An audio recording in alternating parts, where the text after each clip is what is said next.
All right, guys, welcome to a special edition of the On the Line podcast with your host, Noel Alberto, and my co-host, Oliver Dixon Jefford. How are you doing today, Oliver?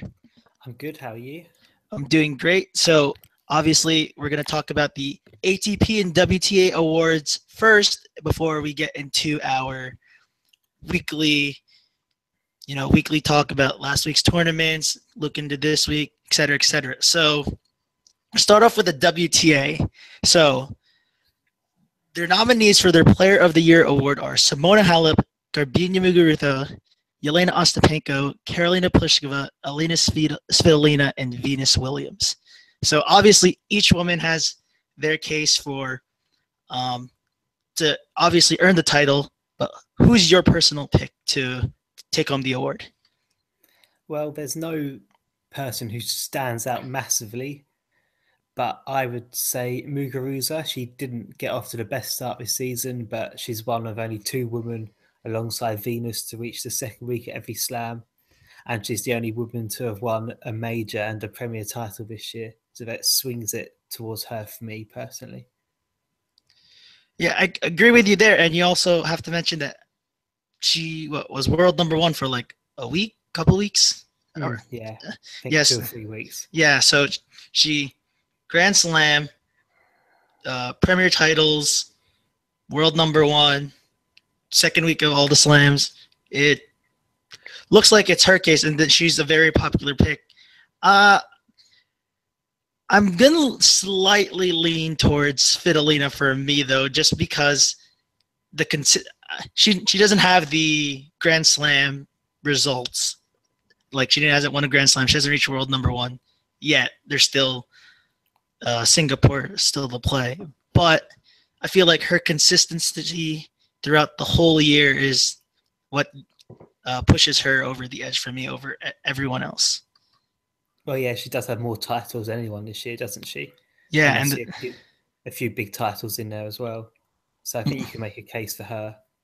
Obviously, you can make a case for all of them, to be fair, because like we've discussed, there's no one person who stands out like last year, where it's clearly Kerber having won 2 slams. Seasons before that, it's obviously Serena was in control. So it's an interesting year.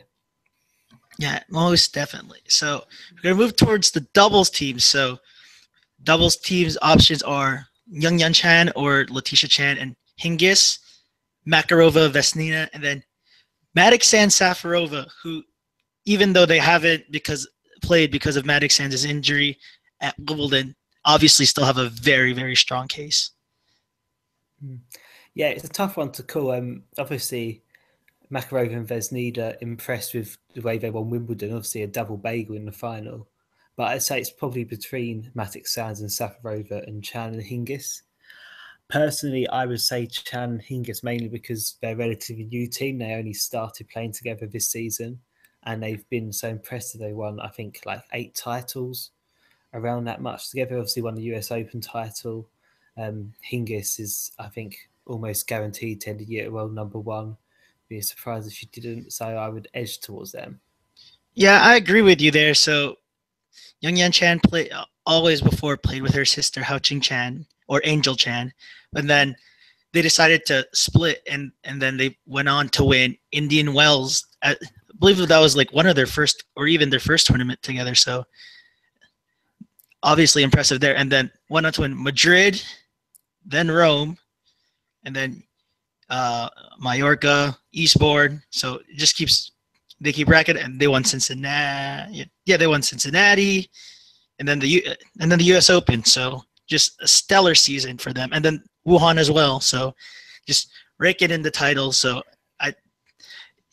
unfortunately, it could have gone halfway through the year. It was most likely Maddox-San Safarova, but having, obviously, because of the unfortunate injury, having not played for the second half of the season, it has to go to Chan and Hingis for me as well. Yeah, obviously Maddox-San Safarova obviously won the Australian Open and French Open, so that helps their case. Had Maddox-San's obviously not suffered that awful injury, he probably would have made an even clearer case to take the award. But unfortunately, it hasn't worked out that way. Yeah, and like I believe if they had won Wimbledon, it would have been the the Boosie Slam, that's what they call them. That's their team, yeah. So if they hadn't played Wimbledon on and they had won Wimbledon, there is no doubt in my mind I'd give them the doubles team of the year title. All right, so most improved player of the year. This is where it can get interesting because a lot of not really clear-cut favorite, just like in the player of the year category. So most improved player of the year is the player who is ranked inside the top 100 and shown significant improvement throughout the season.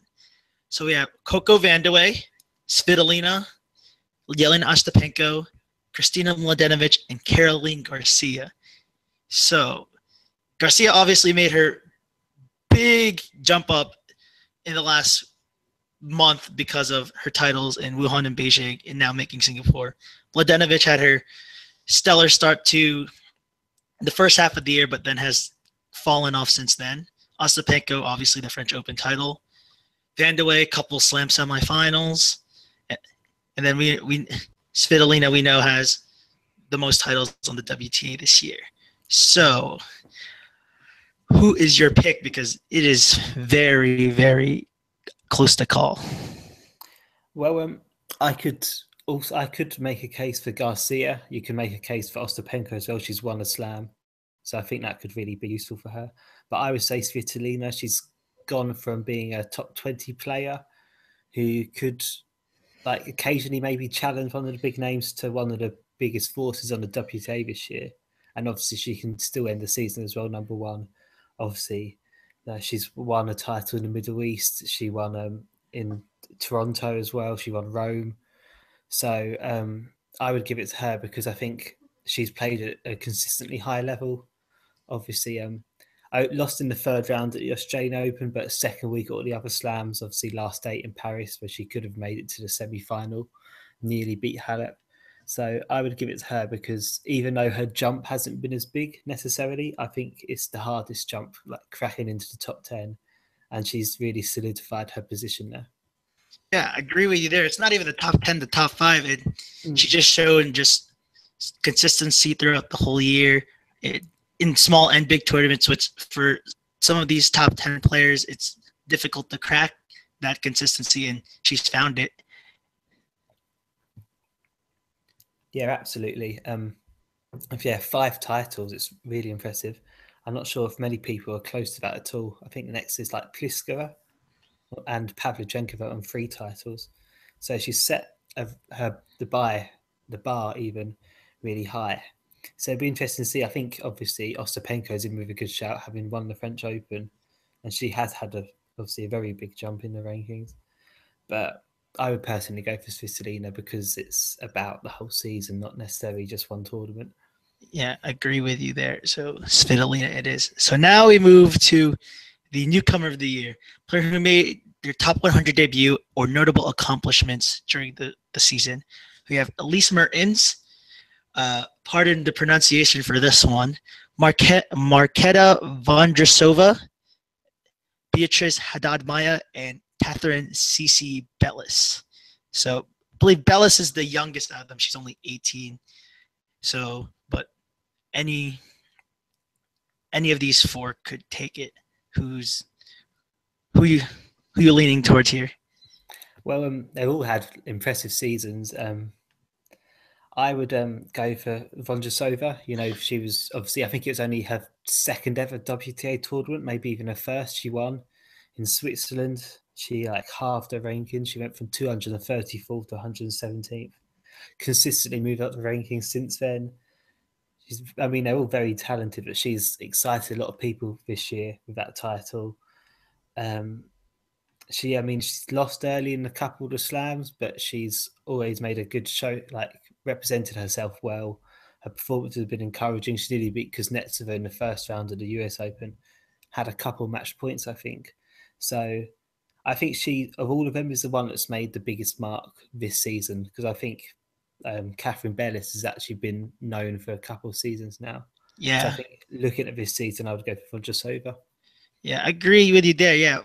Bellis was, I believe, 15 when she made her quote-unquote breakthrough when she beat Sibylkova at the U.S. Open the year Sibylkova made the final of the Australian when she lost to Li Na. So, I mean, it's been a while since, so we've known Bellis for a couple of years, but yeah, Vondrousova won, beat a WTA International event and beat some very good players. She beat Arina Sabalenka, who just made the final in Tianjin this week, so in qualifying. So there's that, and then beat players who are well above her rank. So Annika Beck was ranked 60th at the time.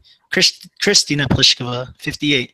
Stritsova, who just won also a title this week in Linz, 18th at the time, the top seed of the tournament, and then Kontaveit in the final. So very, very impressive. And then followed that up with a win in a clay challenger. So she's just, and then even qualified for the French Open after that in a close call against Kasatkina. So I believe she has to be the one. She's just playing well. And you're, like you mentioned, match point against Kuznetsova. So and she's only 18, ranked 64. Future's bright for the Czech. Yeah, I mean, she's made a huge jump. I believe she was down outside the top 300 mark at the beginning of the year. So I think she's the one who's really made a huge move. Obviously, they've all impressed. Obviously, Mertens has won a title back at the beginning of the season in Hobart. Haddad Maia obviously reached the final in Seoul. Her first one, she lost to Ostapenko.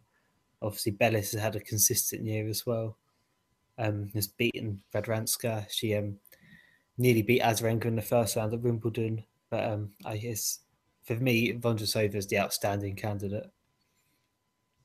Yeah, most definitely. And then we move to the final award, Comeback Player of the Year. Player whose ranking previously dropped due to injury or personal reasons and current season's results helped restore ranking. So Ashley Barty, she left tennis to play cricket. So that was definitely one of the most interesting cases, but now she's back. I believe has qualified for Singapore in doubles, but big results recently in Asia have helped her. And then we have Madison Keys, obviously another surgery she went under, but her first Grand Slam final. Amazing to see that. Her back. Kvitova, we know what happened last December, stabbed on her hitting hand. She still can't clench her left fist, but she can hit some pretty powerful winners with her lefty forehand. And then Sloane, who was out for so long, and it's just great to see her very great personality back. And well, it'd be probably one of the best comeback stories of the year. So the semifinal in Toronto, then Cincy, and then followed it up with a U.S. Open title. And so all these stories from these four women are great, but I'm leaning towards Petra because it's so hard to not even physically come back from something like that, but to mentally come back from being attacked and robbed and then come back to play this sport you love and then just have very great results. And she even beat Muguruza. Yeah, defeated Muguruza at the U.S. Open in a huge matchup too. So I'm leaning towards Petra. I mean, we talked about how tough Player of the Year is. This is probably even tougher. I think you could make cases for all. I think in any other year, Ashley Barty probably would have sealed it already. You know, obviously been a good doubles player, but fell out of love for the sports, come back. And I think she's now going to be in Zhuhai. So she's had an incredible season. But I think it will be between Stevens and Kvitova. For the same reasons of you, I am leaning towards Kvitova. You know, I mean, she could have never come back from that. She might have been forced into retirement. So the fact she's back, obviously hasn't always played amazingly well, but she won in Birmingham, matched her best ever result at the US Open, as you mentioned, beat Gabi Muguruza, who was world number one after that tournament. And obviously played a fantastic match against Venus Williams in the last 8 as well. So I would personally give it to Kvitova, but it could easily go to Stevens or Barty, maybe either. Yeah, so WTA awards this year just so tough to call. Not like the men's, and we're gonna move to the men. So I see there. So there's most So I'm looking at the tweets by Jose Morgado, who did tweet the nominees. Doesn't look like there's a Player of the Year award for the ATP. I haven't seen that either, no. But I think we can work out the two candidates. Yeah, we can work. I mean, yeah, pretty much. So even if there's more candidates, I guess we could make our picks now for Player of the Year, because even if there isn't, we can make out our own personal picks. So people are saying Nadal should win it because Federer missed out a whole clay season. But I think it makes it even more impressive at not just his age, but how he plays, how many points he's earned just not playing the clay season. I'm going to lean towards Federer right now as my Player of the Year. But if Nadal does win one of Paris or London, it edged towards him. But I think after that Shanghai final, I'm leaning towards Federer. I would say Federer as well. Obviously, Nadal's played more tennis, but Federer's only lost twice. Obviously, he won Wimbledon without dropping a set. Obviously, they played a tight Australian Open final, but I don't think Nadal's broken Federer in their 3 matches since then. Nope. Really in control of that match this year, that rivalry this year. Obviously, yeah, that Australian Open triumph, Wimbledon triumph, Indian Wells and Miami back-to-back, which is, I think something he hadn't done in about 11 years. Whatever. So, yeah, I think he's played the less tennis, but as well as Nadal has played, I think Federer's played the highest standard of tennis this season, and maybe even his highest standard ever, potentially up there with his best tennis. So I would say him at the moment, because if Nadal goes and maybe wins, like you said, Paris or the World Tour finals, which he's never won before. Yeah, he's never won either of them. No, yeah. So you can make an argument with him, but at the moment, I think it's firmly in the path of Federer. Yeah, most definitely. And so now we're going to move to most improved, and obviously so many cases here. We have Yuichi Sugita, Denis Shapovalov, Diego Schwartzman, Andrei Rublev, Misha Zverev, Alex Sasha Zverev. I believe it's Peter Gajowczyk. Is that how you pronounce it? Yeah. Yeah. And Damir Zumar and Pablo Carreño Busta. So it's pretty tough here, but I feel like there's a couple of already standouts in Shapo, Alex, Sasha, and Carreño Busta. I mean, we've kind of had this debate with the WTA one for the same reasons as I would go for Svitolina. For the WTA, I'd go for Sasha Zverev for this. I mean, obviously he was ranked higher than most of them on that list beforehand, but he's obviously won a few big titles. Slam performances haven't been great, but I think overall he's been the most improved of all of them this season. He's got wins over Federer, so I would go for him. But I think you could make a case for Rublev, obviously US Open quarter-finalist, first ATP title as well. Shapovalov is, I think, probably maybe one of the main contenders as well, like you pointed out. Obviously beating Nadal. Obviously had a decent run at Queens. Obviously very good one at the US Open. Damir Zumhur as well, that is having a great end to the season. But I would go for Zverev Jr. Yep, agree with you there for the same reasons you said, and I said for Svitolina, just consistency throughout the whole season, and obviously slam results aren't there yet, and that's the same with Svitolina, but they'll come sooner rather than later with how well they play. Yeah, I think so. I mean, Svitolina's been unlucky at Wimbledon. She faced Jelena Ostapenko in the 4th round, and coming into this season, Svitolina only had a couple of wins on grass, so there's no disgrace in that loss, especially because Ostapenko's game is suited to grass. She's someone who should probably win Wimbledon in the future. US Open as well was a break-up in that final set against Madsen Keys, but obviously Keys just came roaring back. Zverev nearly beat Raonic at Wimbledon and would have made the quarter-final. pushed Nadal hard at the Australian Open back in the third round as well. So I think, I'm not sure if either of them will win a slam next year, but I think we'll be seeing them hopefully making quarter semis, maybe even final. Yes, most definitely. So, Sportsmanship Award. Yeah, obviously a lot of top players nominated for this. So we have Federer, Nadal, David Goffin, Marin Cilic, Kevin Anderson, Juan Martin, Del Potro, Diego Schwartzman, and David Ferrer. So I feel like most of the years this you usually would go to Nadal or Federer, but this could go to Del Potro as well, right? I mean, I would personally give it to Del Potro. I'm pretty sure Federer's won this award years in a row. I think this is the one. He's won it a lot. I mean, so it probably will be him again, but I would say Del Potro, especially after that French Open match against Nicolas Almagro. I think he's just very popular, well respected. You know, he always tries to control the crowd for being a bit loud.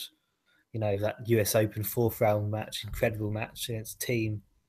He was like very calm and very respectful to Team, who's clearly had a bit of a nightmare towards the end of that match. So I would personally say Delpo, but I think it will go to Federer again, to be honest. Yeah, I agree.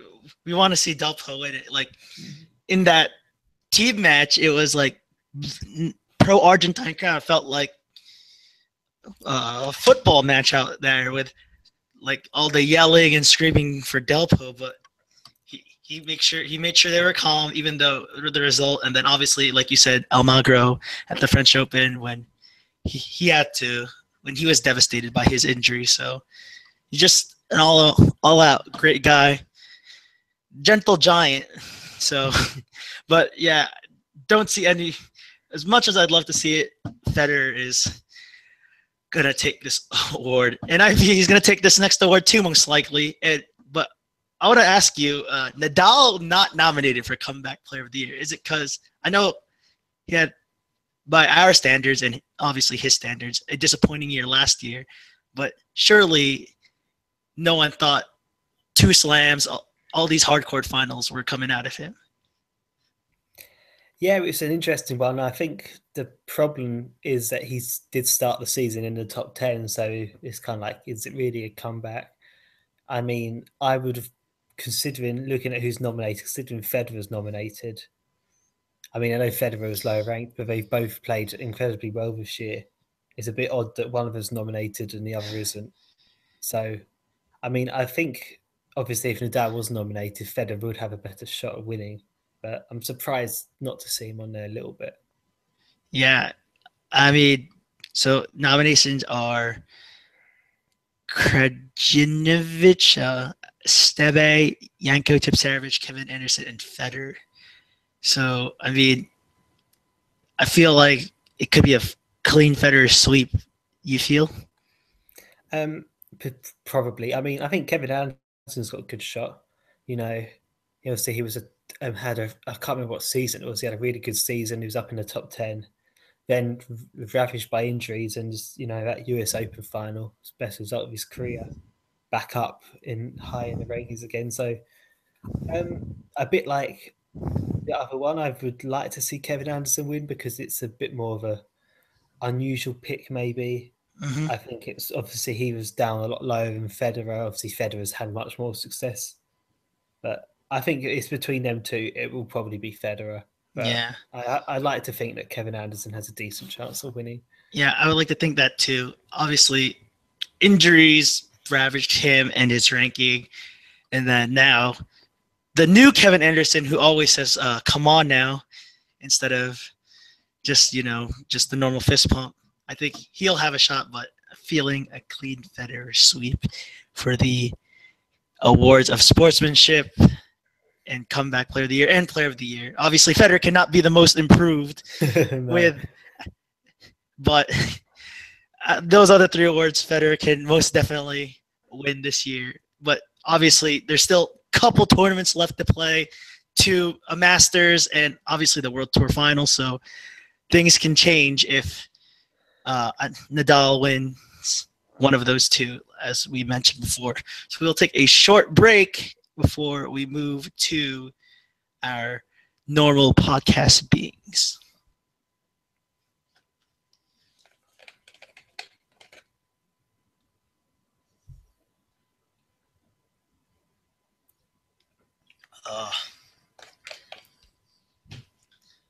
Ooh. All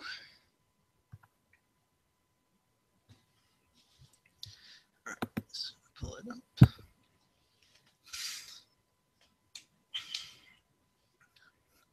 All right, you ready? Yep. All right. So, welcome to the On the Line podcast. Back to our normal recording session. I am the host, Noel Alberto, once again with Oliver Dixon Jefford. How are you? I'm very good. How are you? Feeling great. So, obviously, biggest talk. Actually, we have two bigging. Oh my goodness. Donald Trump has brainwashed America. No, I'm kidding. Anyways, we have two massive talking points from last week. So Shanghai and then Maria with the huge title. So we're going to start with Shanghai. So when we looked at our picks, you did have the Federer Nadal final. You did edge towards the Federer Kyrgios final, but I chose Federer. So thank God for that. But Federer over Nadal in straight sets, 4-0 against him this year, 3-0 in finals. Someone brought this up to me. Federer's only 8 away from tying the head-to-head. We're on to something, right? I'm like, maybe, but I do. Nadal will have to win one eventually, right? But masterclass from Federer. He even had a love service game where he held in 50 seconds, and against someone like Nadal, who's probably most likely an elite returner, that is brilliant. It was an amazing performance. Didn't even face a single break point. It was incredible.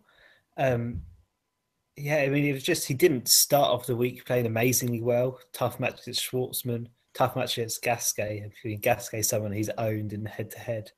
I think it was Gasquet's best set, the first set. I think it was 7-5 in years in meetings. So he was always played well, but not amazingly. But he just really raised his level in those final two sets against Del Potro, and then in the final against Nadal. And it's just something about the Nadal rivalry is really clicking from this year.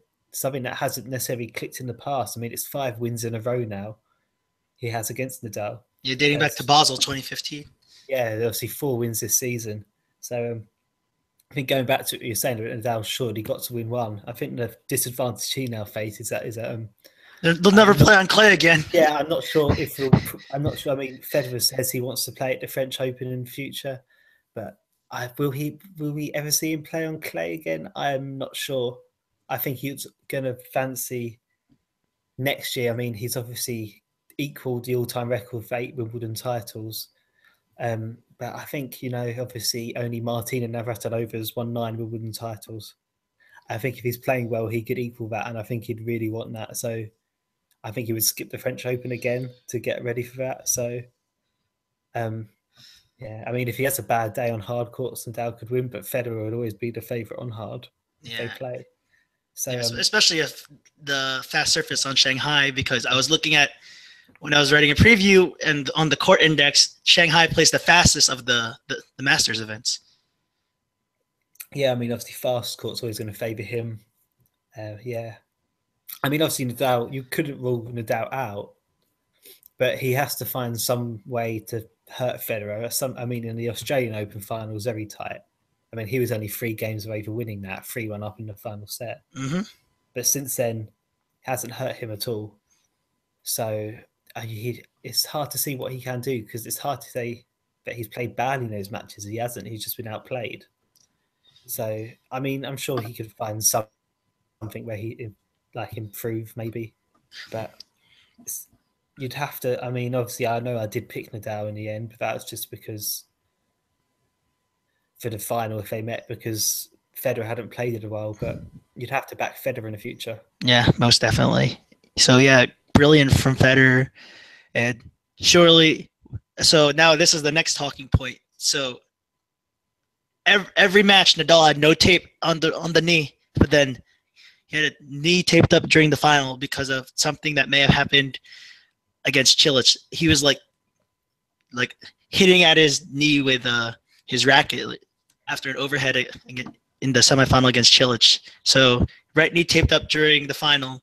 He said he'll see about Basel. So that's one thing. But you think that was just precautionary, right? Oh, I hope it was precautionary. Oh, I hope so. All of tennis does too. Yeah. Dare say is, I mean, obviously he said he's adapt for Basel. Federer said he's adapt for Basel as well. Be a shame if they lost both of them. But I mean, there's no point of either of them risking it. They're both, if they play well in London, they will be in the final against each other most likely, if they're fit and they're healthy. So there's no there's no point of risking any injuries this late in the season, because it'd be a shame if neither of them were at that tournament. So I think it was a precaution. Yeah, as if the World Tour Finals needed to lose more superstars, right?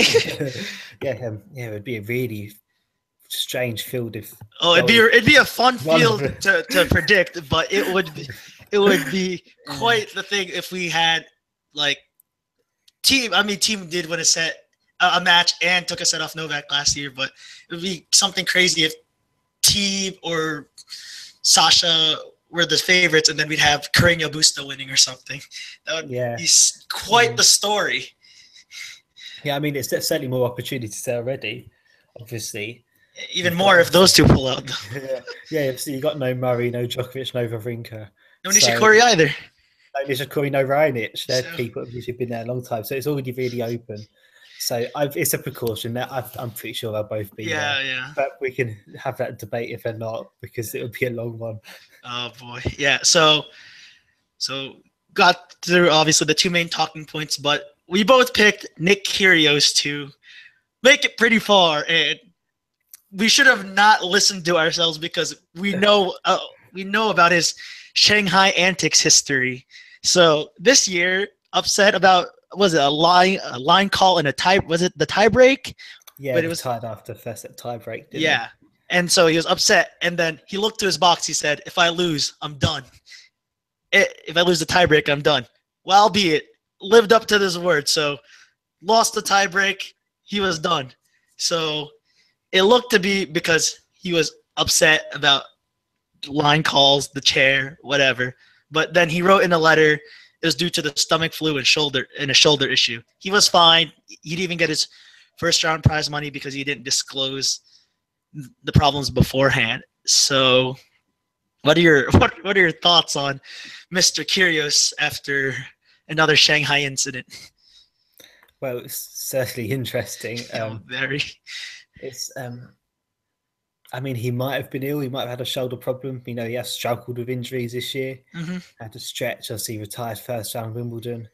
Had to stretch. I think he retired 3 matches in a row at one point. But he didn't handle the situation well, if that's the case. I think he can only really blame himself for the position he got put in, being fined, forfeiting the first round prize money.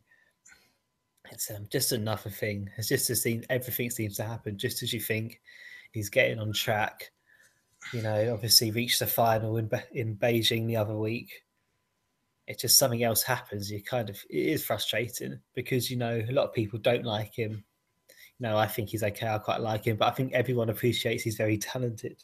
So I think just everyone wants him to like focus a bit more, because even if he was injured or not, and maybe he did retire because he was injured, it's clear the focus wasn't there at that match anyway. Yeah, most definitely. Lost to Luigi, Steve Johnson. I'm kidding. But yeah, being able to personally see Kyrgios in Cincinnati in like the presser covering for Vavel, it was quite refreshing to hear his honesty. So obviously that he doesn't really take the sport seriously, all this jazz, like even like all his gear, people would obviously walk into tennis gear in their press. This man is in his Air Jordan sweatshirt and his Air Jordan shoes. So obviously love for basketball sees no bounds. But yeah, you said it. Didn't. I mean, a lot of things he doesn't handle correctly, but here's add another one to the list. So just not surprising, but we know the talent's there. He can become world number one day. That's really up to him. But we know the talent is there for a Grand Slam title, even though maybe if he'll never reach world number one. But multiple Grand Slams is in this man, and we know it.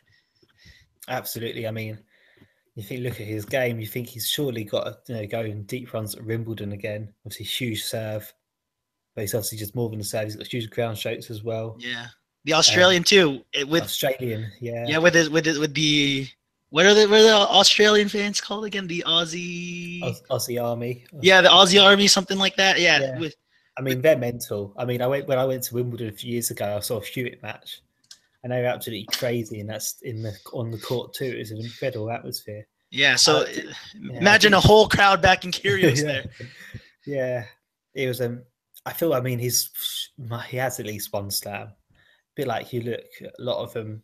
The young players even haven't performed yet. You think Zverev's got a slam in him. You think Team's got probably the French Open in him at one point. Obviously, Kyrgios. I mean, is a bit younger, but Shapovalov has got the potential to win slams. Yeah. And we need someone.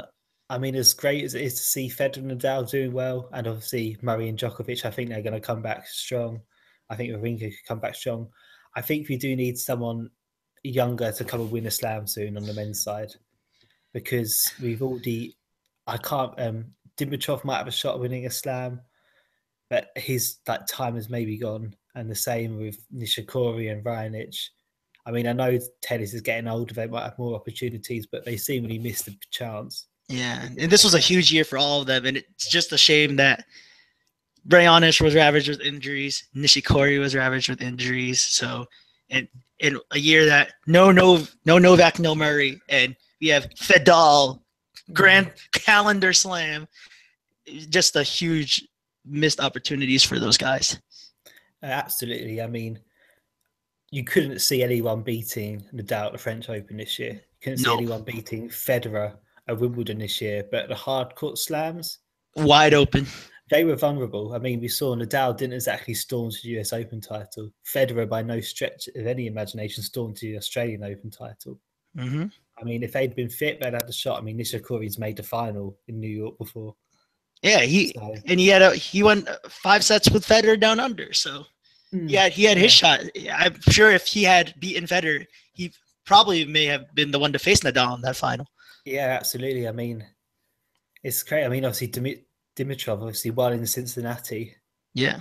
And then went out of the US Open. I mean, Ruble's talented, but Dimitrov should have won that match. I mean, he's more than capable of winning that match. So, yeah, I mean... And that's someone who also went 5 against one of the Aussie Open final. It was nearly a Dimitrov Federer final. Exactly. I mean, I think they've... Obviously, Nadal and Federer played well, but I think a couple of people... Obviously, maybe not so much Raonic and Nishikori. They struggled with injury. Obviously, Nishikori's out. But maybe Dimitrov, other people you could argue maybe like Raonic and Nishikori early on in the season. Mm-hmm. You could say they've missed potentially a slight opening this year. Yeah, most definitely. So, yeah, hopefully one of the young ones can break through soon. I know tennis is getting old. Big Four is getting old too, but seems like winning is contagious for them. Can't stop it. And then obviously another small note was Del Potro fell on the left wrist versus Victor Troicki. And then obviously a huge concern. People were concerned. He was taken to the hospital after for x-rays.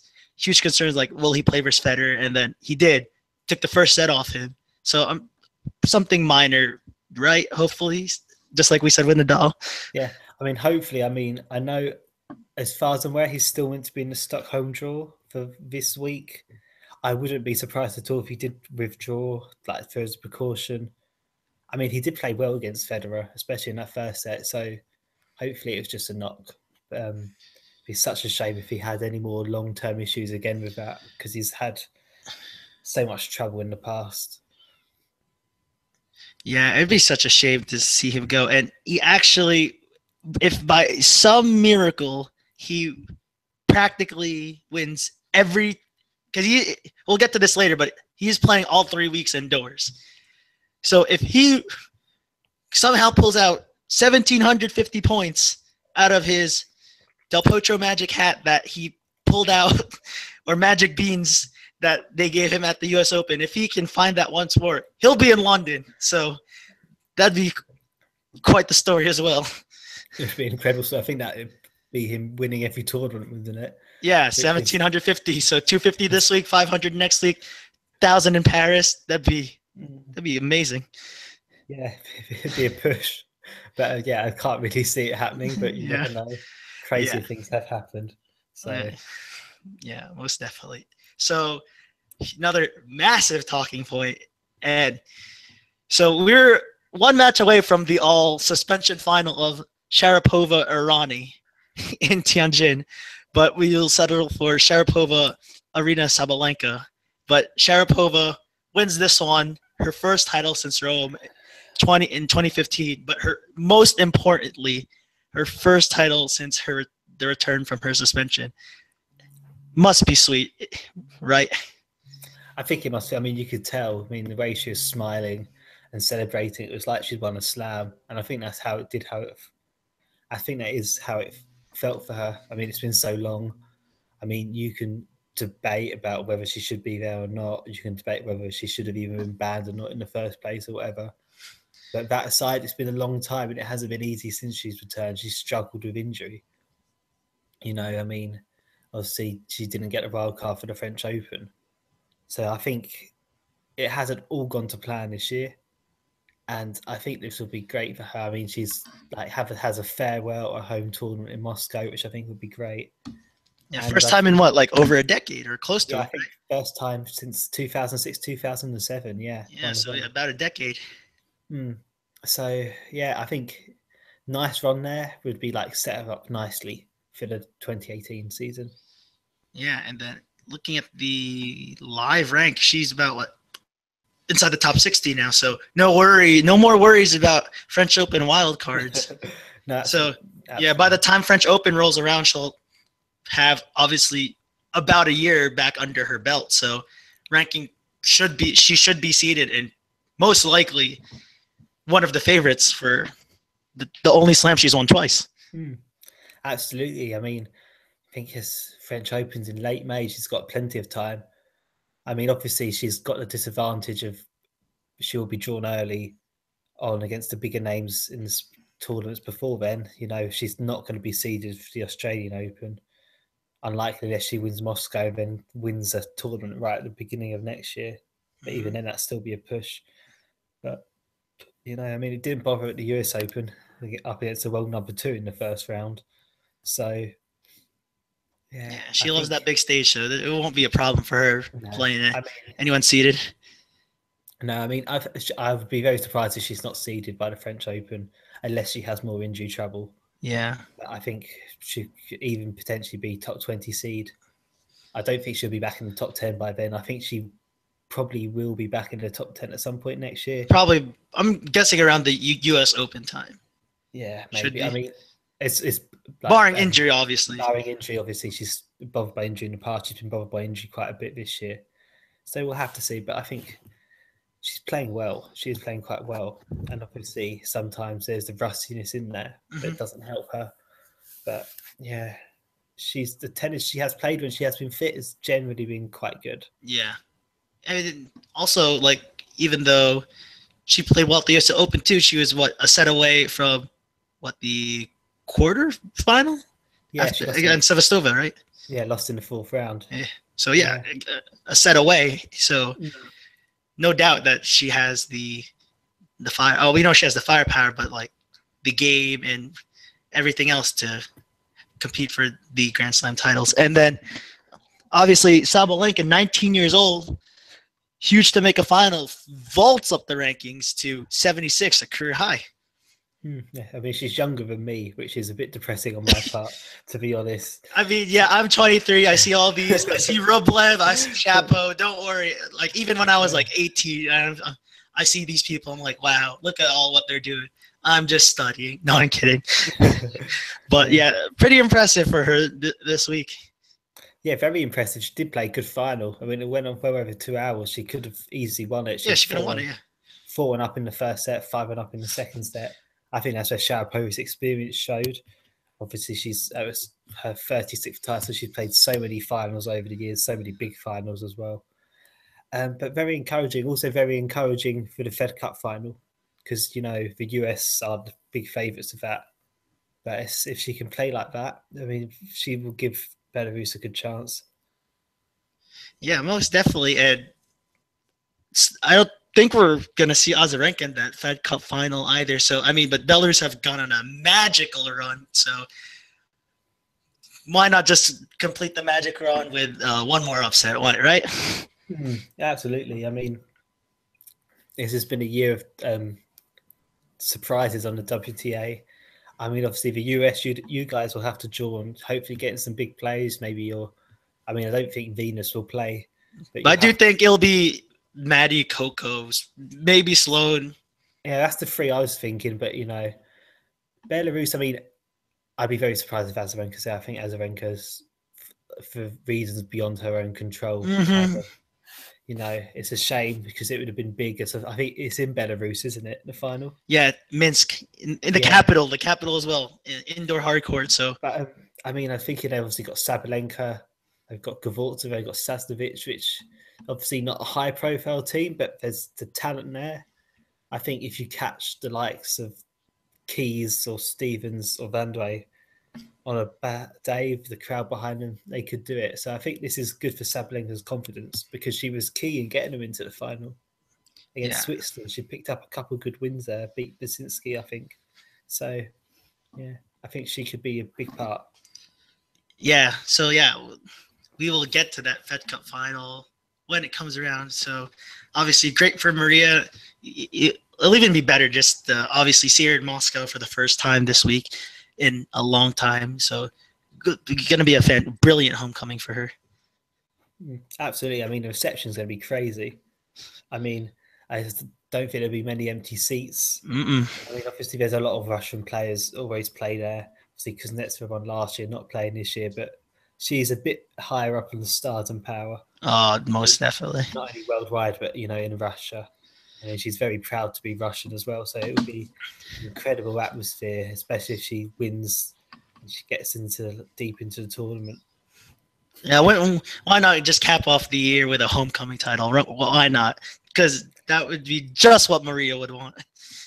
Absolutely. Back-to-back titles would be crazy. I mean, only Caroline Garcia has done that this year, like 2 weeks in a row. That's amazing. No one has won. I mean, that's just what the WTA. Yeah, it's just wild.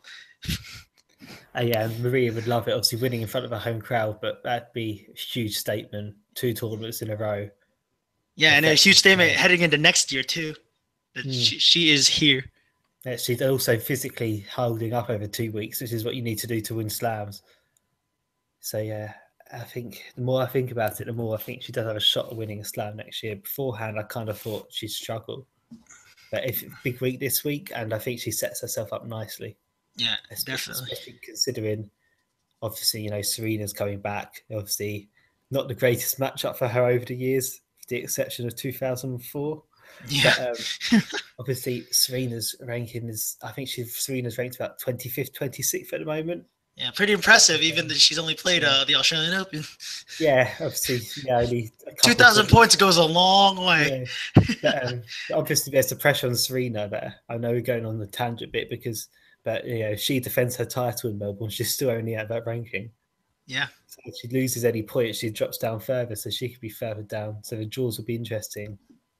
But obviously, they both could be drawn against big players early.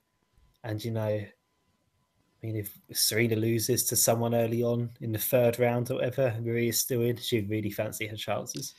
Yeah. So now we're going to go a couple slightly smaller, but still important talking points. So WTA Finals field is set. So last week we talked about Garcia's huge run in Wuhan, Beijing, propelled her past Konta. And now Konta pulled out of Moscow. So now our 8 women are set in.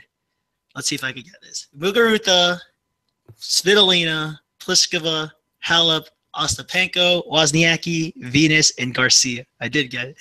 Yeah, that's it. Yeah, so we said last week out of those, there aren't really any massive favorites, but what's your take on this eight women field? Well, it's an exciting field as always, but obviously I think it's even more exciting considering that it has been so open this year. And they've all of them have played well at some points and not so well at other points. So it's interesting to see, who shows up. I mean, Svitolina has been generally quite consistent this year, but is lacking big results in slams. Mm-hmm. You've got Venus, who's done well in all the slams, but is lacking some big results outside of them. Yeah, she's done well in the big events, so could fancy her. And she's the only one who's won this before. Yeah, I mean, and you've got Garcia, obviously did so well in China, but has been so well for the second half of the season. It didn't start. A few weeks off though from her titles, and now Singapore because she's not playing in Moscow either. No, but she didn't start the season well. Yeah, Wozniacki's been generally quite good this year, but won 6 in finals. No, just Muguruza has had her moments, obviously Wimbledon and Cincinnati, but she's been beatable. Halep won 4 in the final this year. So, yeah, I mean, Ostapenko, you never know what to get with her. Yeah, you never know what you're going to get with her. She could either, win the title without dropping a set or lose like in straight sets all her matches. You don't know. I'm trying to think, probably someone I forgot to talk about in there. Pliskova. Not playing as well as she did to begin with at the season. But they are playing indoors, so yeah, but they are. Yeah, serve's going to be huge. So yeah, certainly interesting. I'm looking forward to it. Yeah, and so one of our followers, Patik, said, "Let's talk doubles." So we will talk doubles from this draw for the World for Singapore for the women. So. Couple obviously withdrawals, no Maddox and Safarova. Who is it? Was it the Radecka team pulled out? Yeah. Radecka and Siniakova, yeah. Yeah, and then so we have 1, 2, 3, 4. So there's still what I think are there 8? I feel like there's another team that pulled out. Oh, I think Lavachkova and Peng Shuai cannot qualify because they're not playing together anymore. No, yeah. So. As it stands, Larson and Burtons are in. I think it's the last spot. It's the last spot. Sorry, I had to do out the math. They hold the last spot, and they're playing in Luxembourg this week. It looks like it's not mathematically possible for Shuko Aoyama and Zhao Xuanyang to catch them, even if they win the title and Larson and Burtons lose in the first round. That's what it's looking, because on the live rankings website, it's 2270 max for the Aoyama Yang team. Well, Larson and Burtons, if they go out, it's 2320. So it looks like it's all but set in stone for Larson and Burtons to go to Singapore. Yeah, they won. I think Lindsay won the title just yesterday. Oh, so yeah, that definitely propelled them up then. Yeah, so I think obviously that's helpful. Yeah, I mean, obviously looking at that, obviously you got to say Hingis and Chan will be the favourites, and the big favourites having done so well this year. But obviously,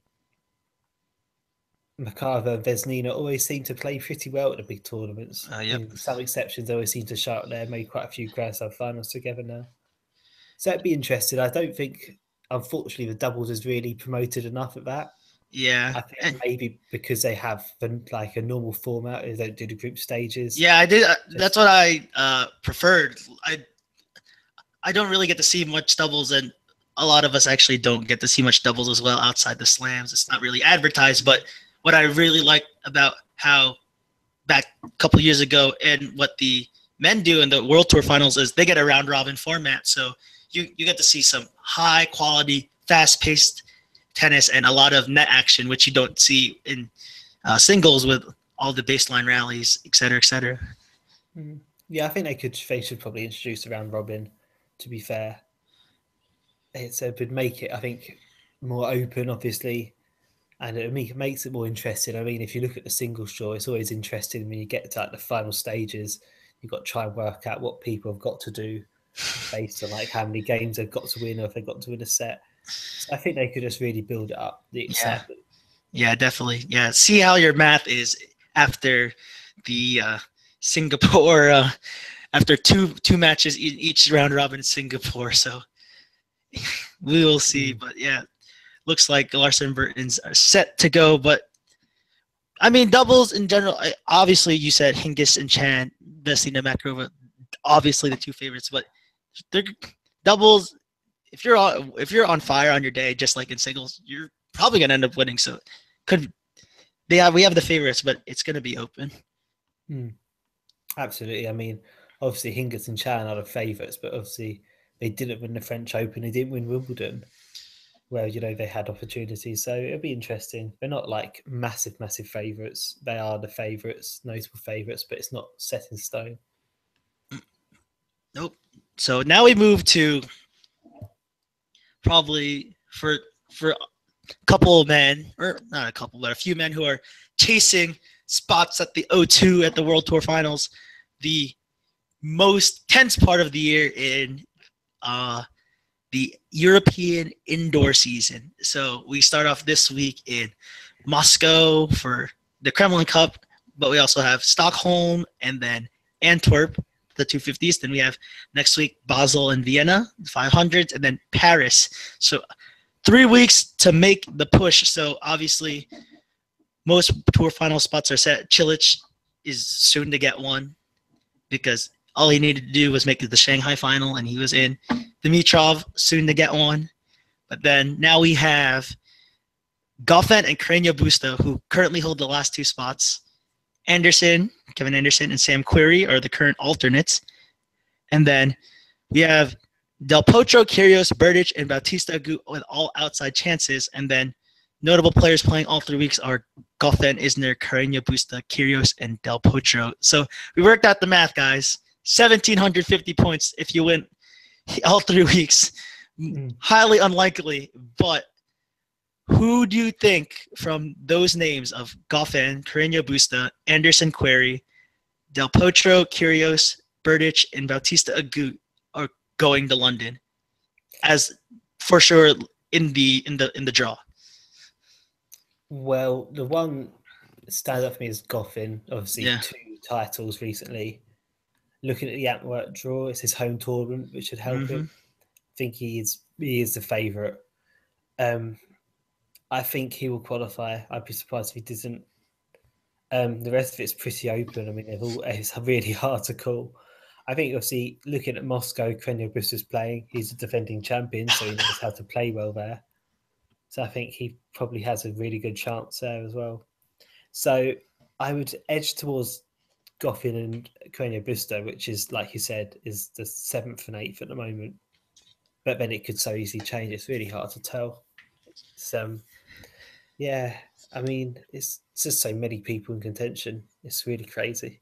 Yeah, and I think I give them the edge because both of them are playing all 3 weeks indoors, so it means more chance for points, even if they somehow lose early. So more chance for points is obviously better for the chances for London. So I'm slightly leaning towards them, but obviously Isner not playing this week, but we know how done generally well in Paris final last year, so he does have a shot. But he'll need to win that title and probably wherever he's playing next week. So that'll be. He is playing this week, so he could do it, but will be tough for him. Kyrgios playing this week, but which Kyrgios will show up, we don't know. So it's hard to tell. I mean, going back to your John Isner point, Isner's actually had a deceptively good season, which I didn't realise looking at it. He's won a couple of titles. Didn't start so amazingly, but is finishing quite strongly. So I think whether he makes it or not, it's I think it's still encouraging for him. Could sneak in as an alternate. So exactly. I mean, and last year Goffin managed to play a match as an alternate. I think because Monfils pulled out. So yeah, I mean, it's a potential for him to get in there at some form. Yeah.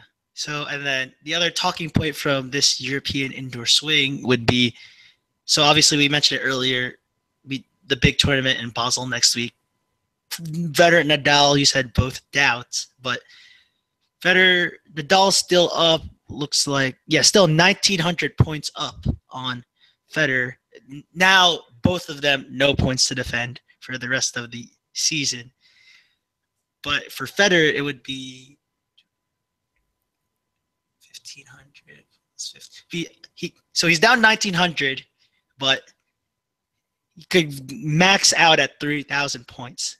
Do you think Federer catches Nadal for year-end world number one? No. I think he'll probably end the season better. I could be wrong. I think he'll end the season better. But I don't think Nadal will be losing early enough for Federer to gain enough points. So I think the fact that Nadal's played more tournaments will help him clinch that. Yeah, it would be the fourth time in Nadal's career if finishing year-end world number one was, I believe, 08, 10, 2010, and 2013, if I recall correctly, were the years he finished year-end world number one. So it'd be brilliant for him. So obviously we shall see if they do go to Basel, but yeah, I agree with you. Nadal should finish year-end world number one over almost 10,500 points. Still a 1,960 point gap. So it'd be a huge ask to see if Federer win 3,000 points, Nadal go out early and everything, and then Federer just caps off probably his greatest season ever with year-end world number one. Yeah, it would be absolutely mental if he did that. I mean, 17th to year-end world number one would be crazy. And obviously he's got that shot, but I think Nadal will be making it just a bit too far in the tournaments for Federer to really make advantage. Yeah, I mean, we should expect Nadal to come out in at least probably quarters of Paris, even though not really his best, and then probably at least the semis and the O2. I see. I mean, wouldn't surprise me if it's just them two facing off in the finals. the next three tournaments. And the next couple of tournaments, yeah. I mean, it's pretty easy could happen. And obviously Federer's the favourite, but obviously he's not gaining enough points in the difference between those finals to make it up. So I'd be surprised if he got it, but obviously it's possible. Yep. Okay. So now time to not just make our picks for this week, but we will review our picks from this week. So how we are doing it is for each semifinal, so you get correctly, you get a point. For picking each finalist correctly, you get a point, and you get an extra point if you pick the winner correctly. Sleeper pick, I would guess it depends the size of the draw, but I would expect at least maybe quarter or semifinal. Sounds about right for a sleeper pick. And then early exit, that's pretty self-explanatory. If they're out in the first two rounds, goodbye. So that's a point and a point for the sleeper pick. So Shanghai, we reviewed it. We will review our picks. Oh, boy. I had Nadal, Zverev, Kyrgios, Federer. So that I had 2 points there. I had the Kyrgios, Federer final, but I did pick Federer to win, so I get 2 points there. And then Kyrgios was my sleeper pick. Please, never again, at least in Shanghai. So no points there. And then Anderson went out early, so I had 5 points from Shanghai, and so did you, except instead of Kyrgios, you chose Carreño Busta. So. Okay, yeah. So it's an okay start. I think it's going to go a bit downhill, though, isn't it? Oh, yeah. Especially in the WTA, and obviously we had Hong Kong's Svitolina and Wozniacki pull out, so that's a bit wild, so whatever. So obviously these points will accumulate throughout the year, and it'll definitely be fun when 2018 starts, when we have a whole season worth of picks and see some of the stupid picks we have. But yes, you ended up with 5 points as well from Shanghai, 2 from your semifinalists. You had the correct final, just not the correct winner. And then you did have team correctly going out early, so 5 points there. Tied up after Shanghai. Hong Kong, that's when I begin to make some noise. So I had one semifinalist and one finalist. Pavlyuchenkova. So I had my sleeper pick, Gavrilova. She made the final. And then Radwanska, who went out in the second round, right? Yeah, lost to Stosur. Yeah, so great win for Stosur there. So I picked up 4 points. So now I have 9, and you only picked up a Radwanska point. So 9-6 on the scoreboard to Noel. Let's go. No, I kidding. Oh, I cannot wait for 2018. I just remembered that you picked Strichka and Linz as well, didn't you, to win the title? Yeah, and I picked Sharapova to win the title in Tianjin. So this is an amazing start. I've only dreamt of this start. Don't worry. Once we get to slams and these premier mandatories and masters events, like consistently, oh boy, we are gonna have like these WTA international events where one seeds lose in like the first 2 rounds. It's gonna be wild. Anyway, Tianjin. I mean, I only picked I picked up 5 points. Yeah, so I had Peng Shuai, Sharapova, Donna Vekic, Lesia Sarenko. So Peng, Sharapova, 2 points. You also had those 2 points, but you went Peng Shuai in the final. I went Sharapova, and then you went for Peng to win, and that's huge there. That's 2 more points for me. And then we both had Kvitova going out early. So there's that. So the score, I'll do my math later. And then we both had Stritsova in the Linz semifinal, and then she went on to make the final and then win the title. You had Kristea winning the title. She did play well, but she went out last 8. Last 8. So tough for her, but playing this week as well. So you got 1 point there. Bencic, she had a really good week. We didn't even mention her yet, but she was both of our sleeper picks. Kind of cheated there, but oh well, it's our podcast. We do what we want. Except Sharapova, she cannot be a sleeper pick. But Bencic, obviously playing ITS, obviously this coming back off injury, but she played really well. A set away from being in the last 4, right? Yeah, it was an encouraging week for her.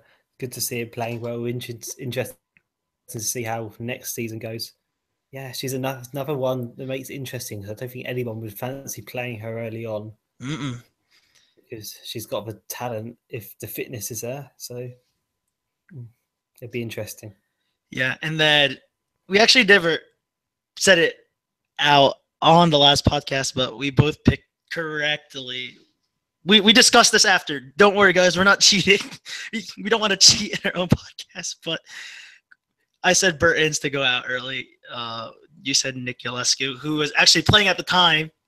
I think she was in the middle of the first set when we recorded, but it was on serve, and then she subsequently went out. So part of me thinks Bertens lost early, so focus on the doubles. But but we shall see. So I have 2, 4, 5, 6, 7, 8, 9. I have 19 points after week 1. And Oliver has, please, 2, 4, 5, 6, 13. So obviously, still plenty of ground to make up. We have a whole year next year. So we shall see. So now we move to the draws this week. And we will start where the men and women are playing together in Moscow. So, Oliver, your semifinalist, please. For the men or the women? Good question. We will do the men because they are, I have the Moscow, Antwerp, Stockholm first on my little sheet. So, the men first. So, my semifinals, I have Carreño Busta beating Zuma. Oh, Zoomer? Okay. Zuma. And I have Manarito defeating Rublev. I think it's Manarino not eating a burrito. So it's amazing. And Rublev. Okay. And then your finalist out of there? Your finalist and winner? I have Carreño Busta beating Manarino. All right. So, I can't spell Marino over Carreño Busta. And then who are your sleeper pick and early exit? I know, just like last week, we're picking when the tournament starts, but early exit can mean player who's considered one of the favorites out in the first 2 rounds, or player who's seeded. So please don't hurt us. But yes, sleeper pick and early exit.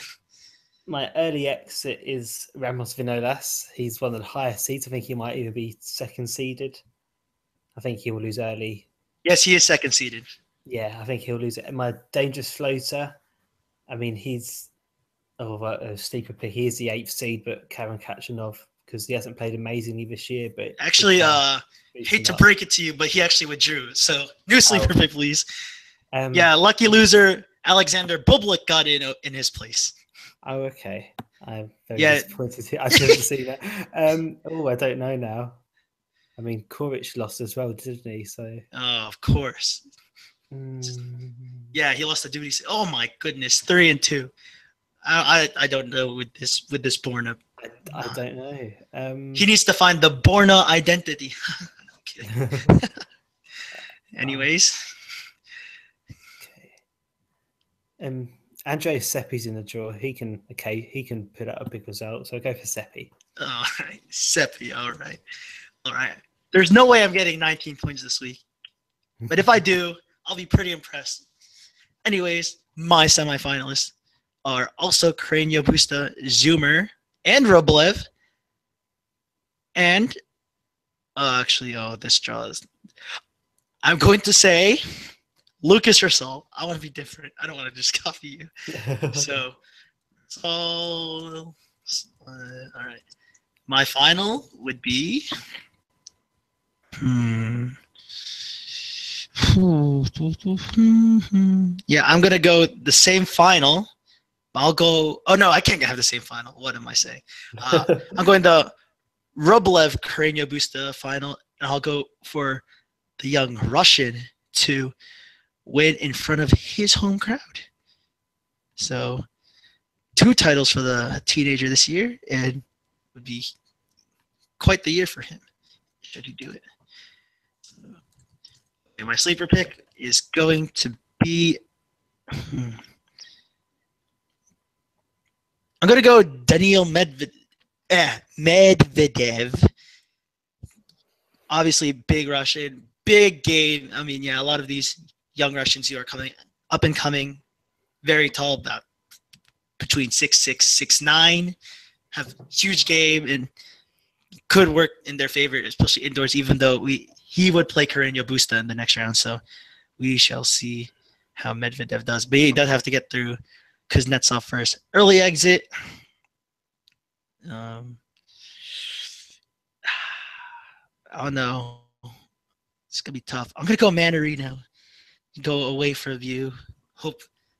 See if one of us will be right, one of us will be wrong. But I think Manarino has played okay, but looking at the draw, he does get Rosol, who I have in the semi, so we'll see. So okay. Antwerp, so European Open. Okay, I will start this off. I will go Goffin.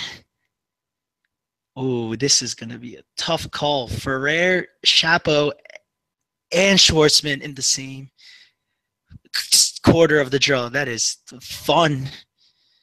All right. I will go Goffin. I will go Shapovalov, Kyrgios, and then Tsonga, Dolgopolov. I am not a firm believer in Tsonga this year. Who are your semifinal picks for Antwerp? Mostly the same. Yeah, a bit different. I have Goffin beating Schwartzman. Okay. I also have Kyrgios beating Dolgopolov in my semifinals. Okay, so, and then you said in the final would be? My final would be Goffin beating Kyrgios. All right, 250. I'm sure Kyrgios will show up. I promise you that. Yeah, he didn't show up in that 250. I think he's mentioned in Cincinnati Sunday, where he's like, It's like, why would I show up for sold out crowd versus Nadal, but I'm not gonna play. I don't want to play my best in front of 10 people on center court against Nicholas Kicker and Leon or something. I was like, oh boy.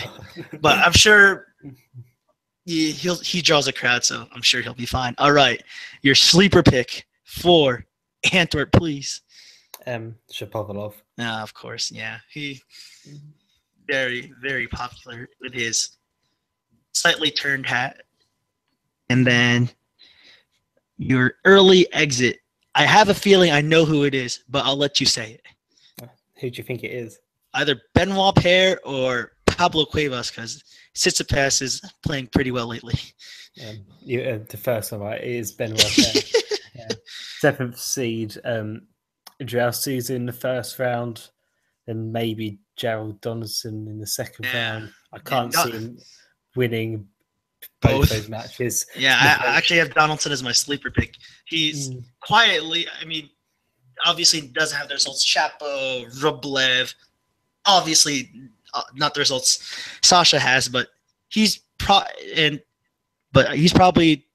out of the rest of that group the most consistent of the next gen. The whole year. So yeah, not so much against Nadal this week, but overall, yeah. Oh yeah, I mean, that's a different story. But yeah, Donaldson, yeah, my sleeper pick, my early exit is Cuevas. It's qualified, so obviously has some match play under him, playing pretty well. But I already said my semifinalist, but yeah, I'm gonna go in the final. Yeah, same Kyrgios over. Oh, not Kyrgios over. Goffin over Kyrgios. Oh boy. All right, now we move to Stockholm, where Mr. Dimitrov is the top seed, Sock the 3 seed, Anderson the 2, Del Potro the 4. Heavy firepower, the first 4 seeds. So I'm not gonna say could go chalk, but I'm not. I'm gonna go. That's it. Yeah, I'm going top 4 seeds. I can't see it. I do not see anything. Unless Del Potro decides to magically withdraw, this draw does not favor, anyone else. Maybe Misha, but Troitsky played well, but I feel like top 4 seeds in Stockholm for me. Mostly the same once again, a bit different. Obviously, Del Potro is a big factor, whether he withdraws or not. Don't say that. I have Dimitrov beating Sock, but I have Del Potro facing Verdasco. If for some reason I think we'll just have a good week. I don't particularly know why, but I think he could pull it out. So I have the Dimitrov Delpo final. With who's the champion? I know Dimitrov loves him a stock. Oh, you're ruining the magic 750. Yeah, no, I'd 1750. Say. I mean, going into this year, the head-to-head was 5-love in favour of Del Potro, but Dimitrov's won both their matches this season, so he's kind of turned it around a little bit, which is impressive. Yeah. So if they would meet, I would favour Dimitrov. Yeah, definitely. That's definitely a case, and Dimitrov loves Stockholm. Has a couple titles there at least, so big fan favorite there. So I said top 4. I will go Stockholm. I'll go the same final, but I want to see 1750. So I'm going Del Potro to win the title. I really want to see the greatest thing ever if someone just won 3 straight weeks. I've never seen it before. Obviously, someone named Rafael Nadal would like to say, yeah, I've done it like 4 straight weeks in Monte Carlo, Barcelona, Madrid, Rome, and then the French Open. So I'm not counting that. But I would like to see it done on hard courts because there is no king of the hard court. All right. Okay. We'll get a little sidetracked. Sleeper pick. Your sleeper pick, please. Well, I mean, I do have Verdasco in the semi-final. So yeah, might as well put that in there. I'd have to kind of say him, don't I? But on the side note, the Ema brothers are playing this week. Obviously, tournament. Mikhail, Which one do you fancy, Elias or Mikhail, the younger well, one? Mikhail's faces Misha Zverev, and Elias faces Leonardo Mayer, both potentially winnable matches for them. I'm just interested to see how they do. They won the doubles title last year, so it'd be interesting, especially because Yeah, you don't hear much about them. It's kind of like you're looking because they're both talented, and you think maybe just start playing a bit more. You don't see a lot about them, so I would say of my sleeper pick is Verdasco, but I'm just interested to see how they both go as yeah. well this week. Yamir is already Elias is already 21, and he had a pretty big game in the juniors, but obviously hasn't translated. So teetering to move outside the top 200. So shame for him that he hasn't really found that breakthrough. And then younger brother Mikhail is just 19, so obviously it's still a little time, but we will see how he does. Because a shame that since Mr. Soderling retired, and obviously the likes of Borg and whatnot, we haven't seen Sweden big into the tennis. No, they've got a lot of great players in their past. I mean, obviously, you look at Borg and Edberg and Wilander as the big ones, but Magnus Norman, his former French Open finalist, Mm-hmm. Tom Enqvist, former Grand Slam finalist, Thomas Johansson, Australian Open champion, and Soderling, double French Open finalist. So yeah, there is you don't really see them as a big tennis nation, but they have had a lot of success in the Mm-hmm. past. Anders Jared as well, a successful doubles player.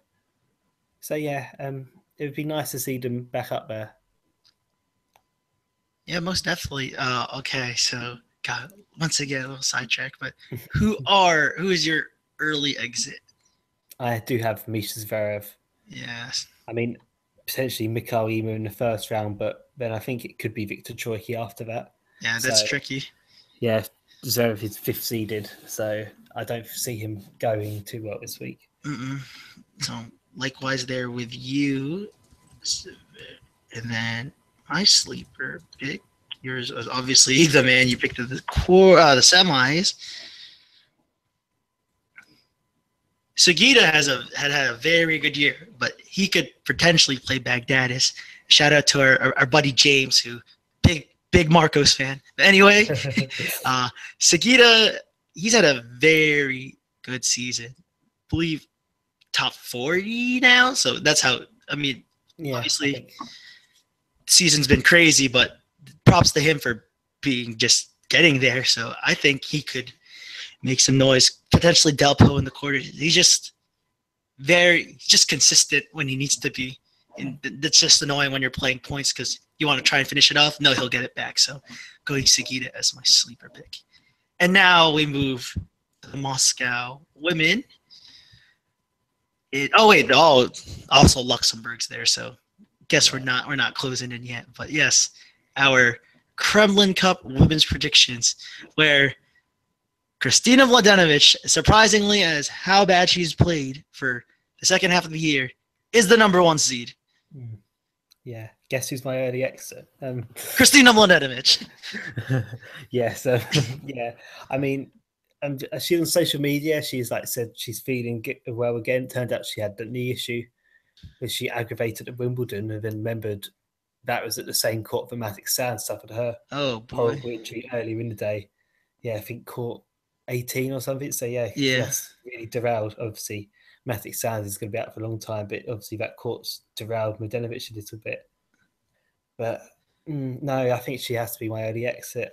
But obviously she receives a bye in the first round, but then Sasnovich, potentially. Yeah, or Babos, or Timea Babos.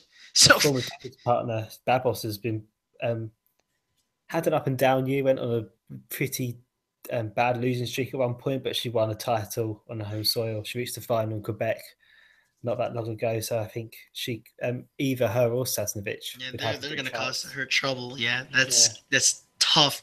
What is it? Was it like 8 straight matches that Mladenovic has lost, and it was like 18 straight sets or something like that? Something or 16. 16 straight sets. I can't do math. So only obviously reached the quarterfinal at the French Open. Mm-hmm. Quarterfinal at Birmingham, obviously then suffered that The knee injury, like you the mentioned. knee injury at Wimbledon, which we didn't know about, so we just saw this slump. But yeah, has been in great form. I think she's someone, because she did play really well early on this season, and I think she could still have a big 2018. But she's someone who you're looking for the season to end for her, so she can just maybe relax a little bit, because even if the knee injury has been the main factor, surely it's been a bit of a mental impact there. She's been struggling with it. So, yeah, that's most definitely that is tough on Mladenovic, who is not my early exit. Let's be a little different here, but I will go okay. But yes, that's your early exit. How about your quarterfinal? Your semifinalist. For my semi-final, I have. Well, it's a bit risky because I've got 3 people who have been in finals yesterday. So I have the top half. I have a Hong Kong rematch between Pavlyuchenko and Gavrilova. I have the same result. I have Pavlyuchenko winning. So it's a bit risky, that one. And then I have Sharapova beating Yulia Gurgis. She's had a good season. I think she could finish with a decent result. The all-Russian final. Way to make all Russia. Way to make Moscow proud, Oliver. Yes. I mean, Pavlyuchenko has, I think, made the final there before. Mm-hmm. And slam results, apart from the Australian Open, have been great, but 3 titles this year. It's joint second with Pliskova. So, in terms of titles won. So, it's been good season. Up and down season, but with some good points, yeah. Yeah. So, which Russian wins it? The superstar or Pavs, who has superstar game in her, but you never know what you're gonna get out of Pavlyuchenko. I do have Sharapova winning, going for the back-to-back titles. But I've just remembered that Pavlyuchenko has beaten her indoors before, when they used to be the indoors in Paris. So if they do meet, I think Pavlyuchenko does have a chance. Yeah. It's hard to not say Maria. Yeah, I agree. And then sleeper pick. I have Katerina Siniakova. Very nice pick. Yeah, I picked her. I thought she just won today, actually, over Donna Vekic. I was blasted her. I couldn't work out earlier. I wanted to say either of them two as my sleeper pick, and I went for Siniakova. Thankfully, very good win. I mean, she does. Well, we can't give you a sleeper pick. I mean, the match is already played. We can't. Yeah. We can't give you Vekic because she's already played. Yeah. We could also say the same. We can't give it to you, but like, we'll give you. I did decide Siniakova in the end. I mean, she could face Pavlyuchenko next. Funny enough, she's someone who could have a good week. So yeah, she was my pick. Yes. So these picks, my early exit, Vesnina, because here's my sleeper pick, Kaya Kanepi. Obviously, the great U.S. Open run. I've loved Kaya Kanepi's game for a while. So I am going to go with Vesnina, just poor last week. Ruined all our brackets, but yes, Kaya Kanepi is my sleeper pick. And then my semifinalist, this is tough. You have probably. I will go Dasha Kasatkina into my semis against. I'm going the opposite. I don't trust you in your finalist, which is probably a good thing, but we will see. I will go Kasatkina, Sevastova, with Sevastova in the final. Or in the top half. The bottom half, obviously, I'm very open to this. Huge fan of Coco Vandeweghe and her game. Coco, Maria Sevastova in the final. The U.S. Open rematch. But it was going Maria's way this time. The back-to-back titles and on home soil. What a way to end of the year for Maria. Should it happen? We're saying that Sharapova actually has Barakova in the first. could easily slip up then, to be fair. Oh my! That should be an interesting match, but we'll see, I guess. I mean, if she does slip up, we both fall. So Yeah, I mean, at least you'll have. I mean, if Pavlyuchenkova beats Kasatkina in the first round, way to just ruin like my day, right, Oliver? Yeah. But Cornet could be a tricky one. Cornet on her day has beaten Serena, so if Sharapova wins, so that could obviously be a tricky one, but we shall see. By the way, Kanepi qualified, so obviously has match practice, so I'm making good picks. Now we move to Luxembourg, where everyone's favorite German, Angelique Kerber, top seed and wild card against 2 out of 4 players in the first match. And man, can you believe this was over a year ago? This was an Olympic gold medal final match. Now both struggling for form in Puig and Kerber. That's the first round match. Yeah, it's really crazy. I mean, it was a good Olympic final. Obviously, Puig played inspired tennis that week, and she's admitted recently that she hasn't really recovered from that mental exertion. Like, the expectation's been too high, the pressure's been too high. Yeah, I mean, obviously Kerber's struggles. I mean, I think everything's been said about them. Yeah, you said last week. You said she's probably not going to even make Zhuhai. You said. No, I don't. I think she's maybe just at a I think she's well number 18 at the moment, so she's nearly there. I think this week can do it. I know Cibulkova's out of it, and obviously Vavanska's out of it. I think Kerber's maybe still in a running just about. Obviously, Peng Shuai has got the wild card spot. Yeah. So she. And it's 3 groups of 3 for that, right? Or 4 groups of 3. 4 groups of 3, yeah. And so it'd be usually the 2 alternates of Singapore go as the top 2. Yeah, the top 2. And then Kuznetsova and Coco. So they'd be 4, Sloane 5, Pav 6, Sevastova. Oh no, I'm looking based on the race. So it'd be Konta 1, Mladenovic 2, Kuznetsova. She hasn't ended her season officially yet. So 3, Coco 4, Sloane 5, Pav 6, Sevastova 7, Maddie 8. So, and then Peng with the wild card. So it looks like Kerber might even miss out, unless she wins. Yeah, unless she has a good week. But yeah.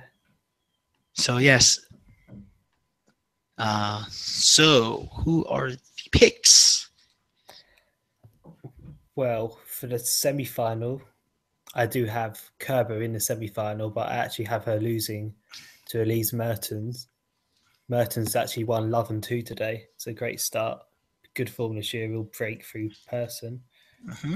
Hence why she's been nominated for the award of Most Improved. So I have that in the first semi-final, the top half.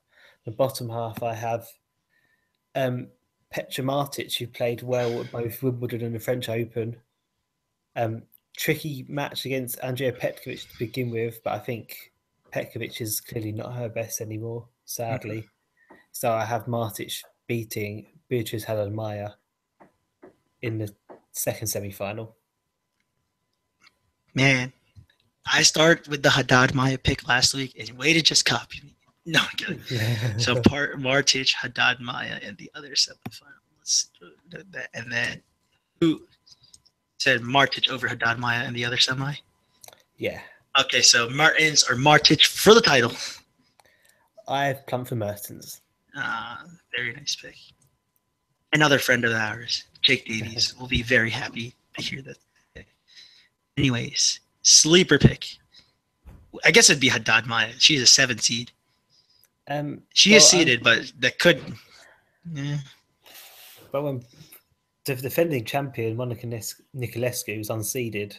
Oh, so yeah. So could just looking at the draw. She faces Pauline Parmentier, who's qualified in the first round.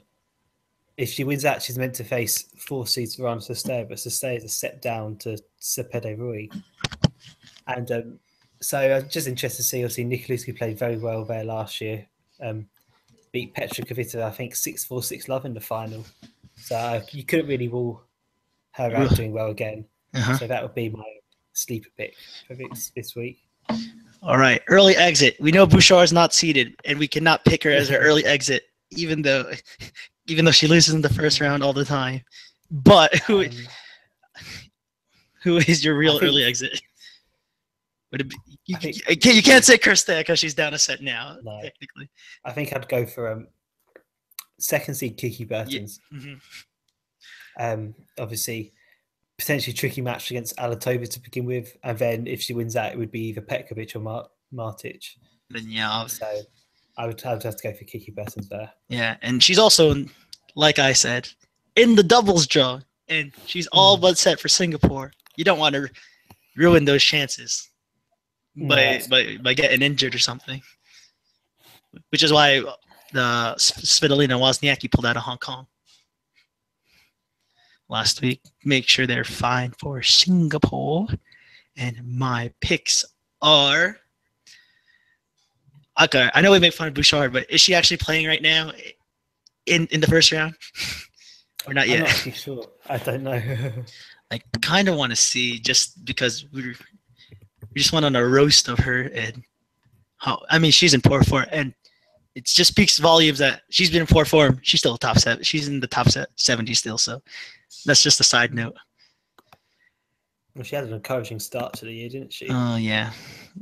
Third round of the Australian Open, semi-final with Sydney. Mm-hmm. And, you just wonder how much the lawsuit against the USTA is distracting her. Oh, yeah. I mean, it's not meant to go to trial until February next year, and that'll be 2.5 years on from the actual incident. Oh, yeah. So Totally forgot about that one. Yeah. So, and obviously, I don't know, concussion can have long-lasting effects as well. Perhaps she's not necessarily okay with that. She might be struggling with that. But I think for the sake of her, most importantly, and also for the sake of the USTA, that lawsuit needs to be over and done as soon as possible. Yeah. But, once that goes to trial, we've still got a couple of months of that goes to trial. That could drag on still. Yeah. So I think that's something that needs to be put to bed as soon as possible. Yeah, she could fall the top 100 by then. So, because points to defend in, like you said, Sydney and Australia, so will be tough. But yes, she'll play tomorrow against Larson, so not easy. So would be encouraging if she won a match. It's been a while for Jeannie. All right, so where'd my picks go? Okay, here we go. My picks. Oh boy, I can't speak today, and I'm a podcast host. Buzarnescu had a very good week last week, and she is in this. I'm gonna put her in my. I'm just not feeling Kerber or Puig or Maria, just fancying them to win a couple of matches. But Buzarnescu, oh my God, this is in form right now. I mean, it's only a week, but she's now in the top 100. But she's playing well. I will have her in my semifinal against, like you said, Elise Mertens. Because, Mertens playing pretty well as well. Then my bottom half semifinal will be Haddad Maia as well against oh boy. I'm gonna go Alertova, which would make Burton's my early exit as well. So Alertova and all right, and I'm gonna go the Haddad Maia Mertens final with Mertens winning. So same titleist, finalist. All right, sleeper pick. Oh yeah, I said it. Buzarnescu. So, I got it right the first time. I'm very impressed. Very proud. Buzarnescu, my sleeper pick. She's pretty young. Let's see. Special exemption. Oh, she's 29. So, props to her for bringing it back lately. So, Buzarnescu, 29. Special exemption. So, like I said, playing well won't be a problem.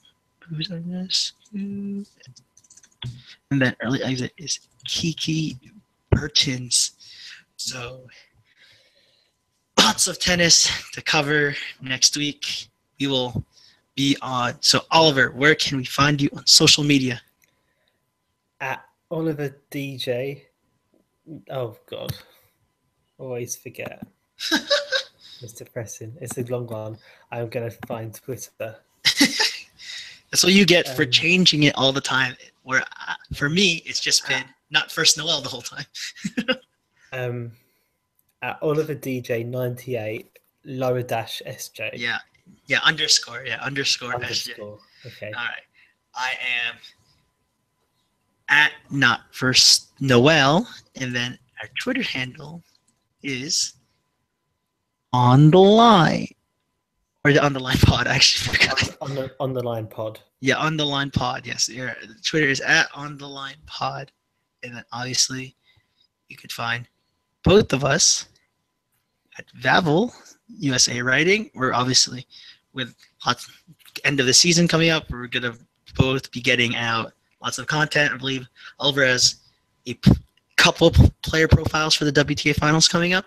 Yep, Wozniacki and Ostapenko. And then I'll have some ATP stuff coming out for the 250s. So, yes, you can find us on there.